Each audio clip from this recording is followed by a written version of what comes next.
I find it a little difficult to say what the subject matter of this seminar is going to be, because it's too fundamental to give it a title. I'm going to talk about what there is. Now, the first thing, though, that we have to do is to get our perspectives with some background about the basic ideas which influence our everyday common sense, our fundamental notions about what life is about. Ideas of the world which are built into the very nature of the language we use and of our ideas of logic and of what makes sense altogether. And these basic ideas I call myth, not using the word myth to mean simply something untrue, but to use the word myth in a more powerful sense. A myth is an image in terms of which we try to make sense of the world.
You, as a human being, you grow out of this physical universe in just exactly the same way that an apple grows off an apple tree.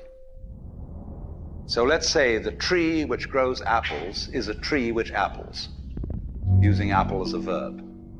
And a world in which human beings arrive is a world that peoples. And so the existence of people is symptomatic of the kind of universe we live in. Just as hair on a head is symptomatic of what's going on in the organism. But we have been brought up not to feel that we belong in the world. So our popular speech reflects it. We say, I came into this world. You didn't. You came out of it. We say, face facts. We talk about encounters with reality, as if it was a head-on meeting of completely alien agencies, and the average person has the sensation that he is a somewhat that exists inside a bag of skin, a center of consciousness, which looks out at this thing, and what the hell's it going to do to me? I recognize you. You kind of look like me, and I've seen myself in a mirror, and you look like you might be people. So maybe you're intelligent, maybe you can love too, and perhaps you're all right. Some of you are anyway.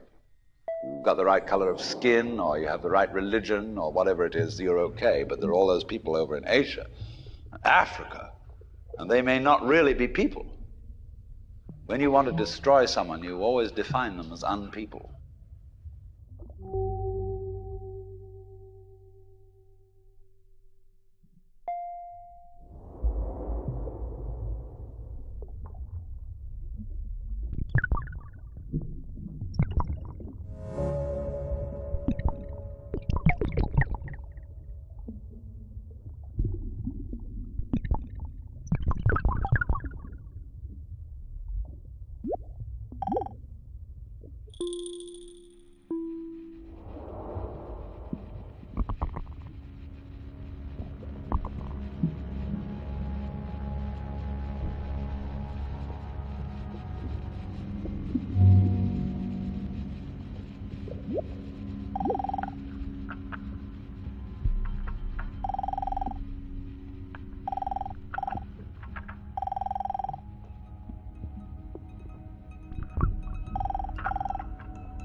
We have this hostility to the external world because of the superstition, the myth, the absolutely unfounded theory that you yourself exist only inside your skin.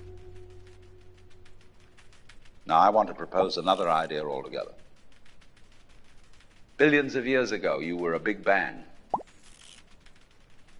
Now you're a complicated human being. But so we define ourselves as being only that. If you think that you are only inside your skin, you define yourself as one very complicated little curlicue, way out on the edge of that explosion, way out in space and way out in time. And then we cut ourselves off and don't feel that we're still the Big Bang. But you are. Depends how you define yourself. You are actually, if this is the way things started, if there was a Big Bang in the beginning, you're not something that is a result of the Big Bang. You're not something that is a sort of puppet on the end of the process. You are still the process.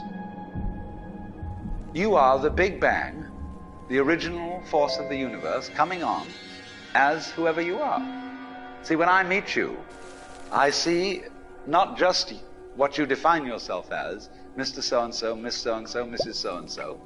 I see every one of you as the primordial energy of the universe coming on at me in this particular way. I know I'm that too. But we've learned to define ourselves as separate from it.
what I would call a kind of a basic problem we've got to go through first, is to understand that there are no such things as things.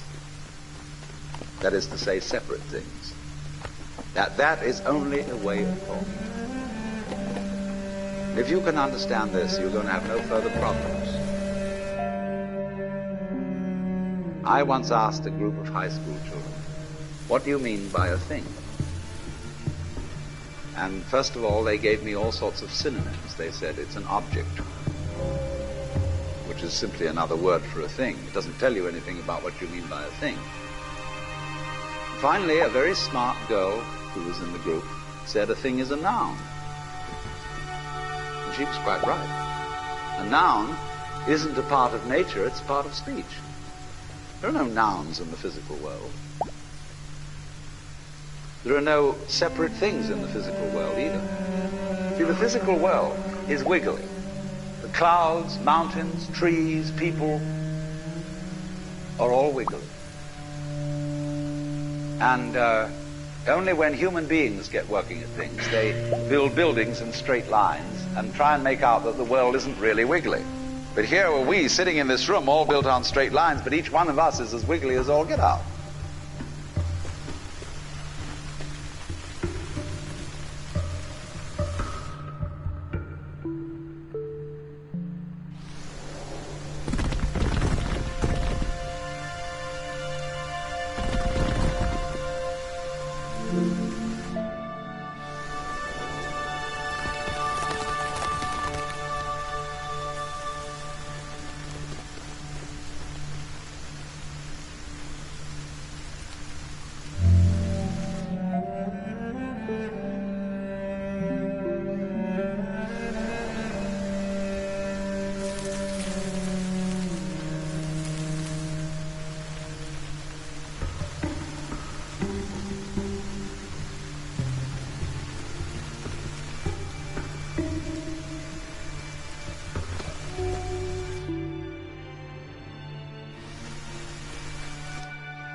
Now then, when you want to get control of something that wiggles, it's pretty difficult, isn't it? You try and pick up a fish in your hands, and the fish is wiggly and it slips out. What do you do to get hold of the fish? You use a net.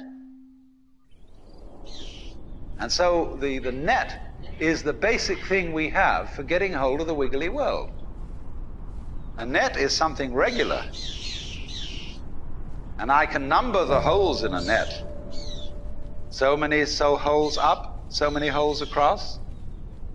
And if I can number these holes, I can count exactly where each wiggle is in terms of a hole in that net. But in order to do that, I've got to break up the wiggle into bits. And I've got to call this a specific bit, and this the next bit of the wiggle, and this the next bit, and this the next bit of the wiggle.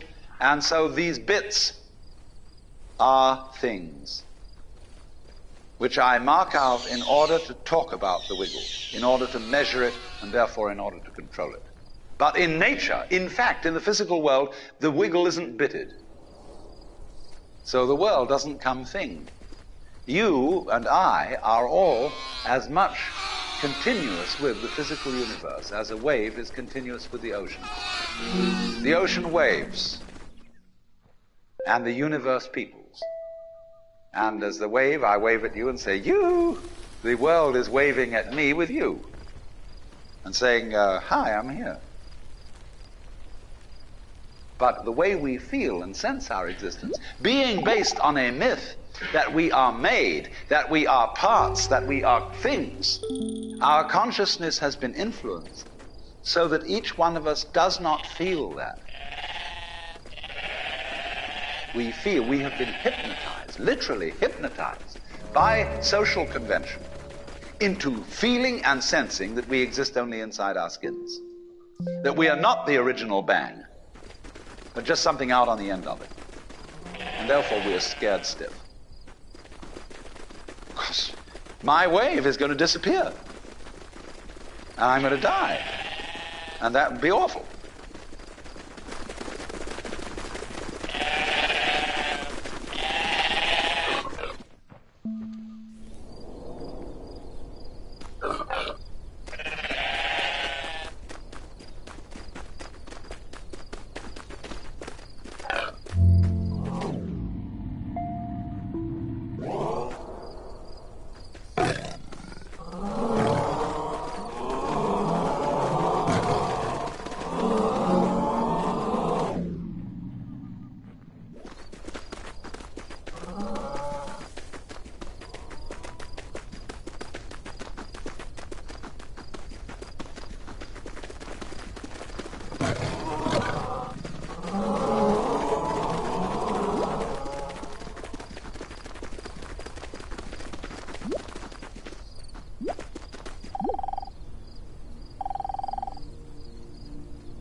You are a fluke.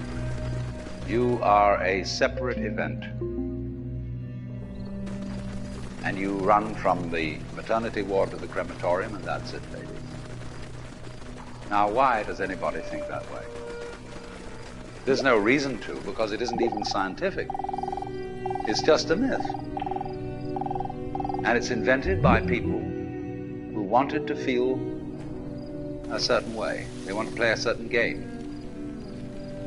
Camus said there is only really one serious philosophical question, which is whether or not to commit suicide. Should you or not commit suicide? This is a good question. Why go on? And you only go on if the game is worth the candle. Now, the universe has been going on for an incredible long time. And so, really, a satisfactory theory of the universe has to be one that's worth betting on. It seems to me, absolutely elementary common sense. If you make a theory of the universe which isn't worth betting on, why bother? Just commit suicide. But if you want to go on playing the game, you've got to have an optimal theory for playing the game.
If there is any such thing at all as intelligence and love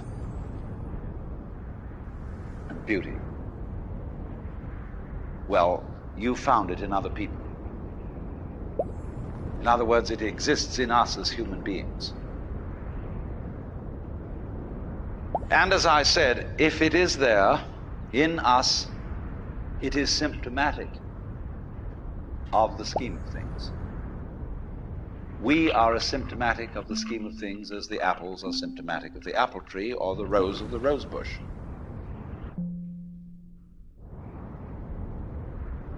The earth is not a big rock infested with living organisms, any more than your skeleton is bones infested with cells. The earth is geological, yes, but this geological entity grows people. And our existence on the earth is a symptom of the solar system and its balances, as much as the solar system in turn is a symptom of our galaxy. And our galaxy in its turn is a symptom of the whole company of galaxies. Goodness only knows what that's in.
when, as a scientist, you describe the behavior of a living organism, you try to say what a person does. It's the only way in which you can describe what a person is. Describe what they do. Then you find out that in making this description, you cannot confine yourself to what happens inside the skin. In other words, you can't talk about a person walking unless you start describing the floor. Because when I walk, I don't just dangle my legs in empty space. I move in relationship to a room. And so in order to describe what I'm doing when I'm walking, I have to describe the room. I have to describe the territory. So in describing my talking at the moment, I can't describe this just as a thing in itself, because I'm talking to you. And so what I'm doing at the moment is not completely described unless your being here is described also. So if that is necessary, if, in other words, in order to describe my behavior, I have to describe your behavior and the behavior of the environment, it means that we've really got one system of behavior. That what I am involves what you are. I don't know who I am unless I know who you are. And you don't know who you are unless you know who I am. In other words, we're not separate. We define each other. We're all backs and fronts to each other. We and our environment, and all of us and each other, are interdependent systems. We know who we are in terms of other people. We all lock together. And this is, again and again, the serious scientific description of how things happen. And any good scientist knows that what you call the external world is as much you as your own body.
Your skin doesn't separate you from the world. It's a bridge through which the external world flows into you, and you flow into it. Just, for example, as a whirlpool in water, you could say because you have a skin, you have a definite shape, you have a definite form. The whirlpool is a definite form, but no water stays put in it. The whirlpool is something the stream is doing. And exactly the same way, the whole universe is doing each one of us. And I see you today, and I recognize you tomorrow, just as I would recognize a whirlpool in a stream. I'd say, oh yes, I've seen that whirlpool before. It's just near so-and-so's house on the edge of the river, and it's always there. So in the same way, when I meet you tomorrow, I recognize you, you're the same whirlpool you were yesterday. But you're moving. The whole world is moving through you. All the cosmic rays, all the food you're eating, the stream of steaks and milk and eggs and everything is just flowing right through you. When you're wiggling the same way, the world is wiggling, the stream is wiggling you. But the problem is, you see, we haven't been taught to feel that way. The myths underlying our culture and underlying our common sense have not taught us to feel identical with the universe, but only parts of it, only in it, only confronting it, aliens. And we are, I think, quite urgently in need of coming to feel that we are the eternal universe, each one of us. Otherwise, we're going to go out of our heads. We're going to commit suicide, collectively, courtesy of H-bombs.